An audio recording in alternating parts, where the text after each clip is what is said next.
Okay guys, on this next video, we're gonna look at doing a cylinder leak down test. I already got the piston at top dead center with both valves closed.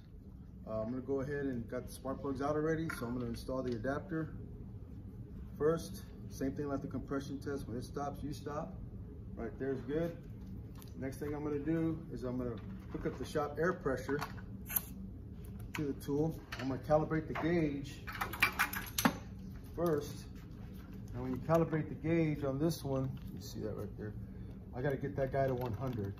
So I'm going to go turn my regulator all to 100, all the way up there, slowly. So I get about 100, which is good right there. All right, lock that in place. Next thing I'm going to do is I'm going to hook up the coupler over to my adapter gauge. Okay. Now, below 5% is good vacuum. Anything above 30 is considered dead. Okay, if we're having a situation on this one, and so far it looks pretty good on this one right here. Okay, here's the gauge reading. I don't need to worry about this one no more. I need to look at this one right here.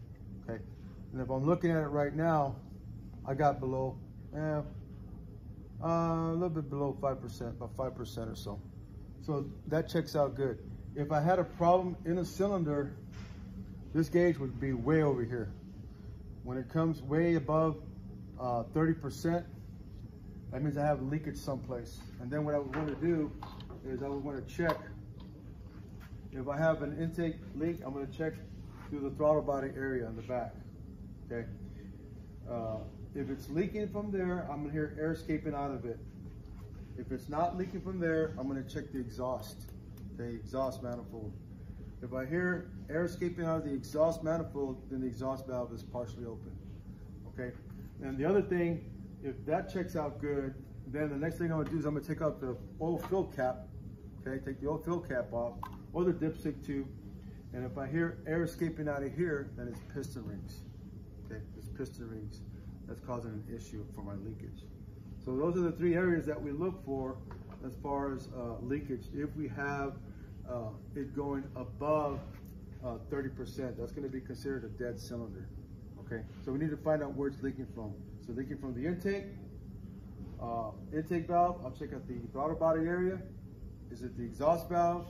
Checking the exhaust out of it through the manifold here on my engine display, or I'll take the filler cap off and I hear air escaping out of here, then I know it's going to be piston rings. Okay, so that concludes the cylinder leak down test. So this one checked out pretty good at 5%. Okay.